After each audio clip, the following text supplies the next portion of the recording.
क्यों पाकिस्तान की 75 साल तारीख़ में इतना जुल्म, इतनी बर्बरियत मैंने नहीं देखी। बूढ़े बूढ़े लोग, उनको उठाया जा रहा है, मारा जा रहा है, चादर और चारदीवारी का तकदस पामाल हो रहा है। जुडिशरी का निज़ाम इतना बदबूदार और इतना गंदा है कि जुडिशरी कहती है लोगों को रिलीज़ करो, लेकिन साथ ही में उनको ये भी हुक्म सादर किया जाता है कि साथ में प्रेस कॉन्फ्रेंस करके ये भी कहो कि हम इमरान खान के साथ नहीं हैं, हम पाकिस्तान तहरीक इंसाफ का हिस्सा नहीं हैं। कहाँ है पाकिस्तान में जमहूरियत? कहाँ है डेमोक्रेसी? कहाँ है डेमोक्रेसी? मुझे तो ये डेमोक्रेसी नज़र नहीं आ रही। लोगों पे जुल्म किए जा रहे हो, लोगों पे फिरौनियत डाई जा रही है, कोई बात करने के लिए तैयार नहीं है, सबको डरा दिया है। आज इमरान खान, जो इमरान रियाज खान है, उसको उन्होंने गिरफ़्तार किया।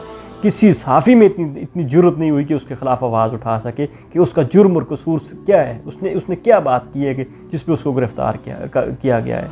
उसने कौन सा एटम बम चला दिया तुम्हारे ऊपर, उसने कौन सा तोप चला दिया तुम्हारे ऊपर कि आज हफ्ता हो गया उसके वालिद कह रहे हैं कि मेरे बेटे को गोली मार दो। ये नौबत आ चुकी है पाकिस्तान में, लेकिन इनको शर्म नहीं आ रही।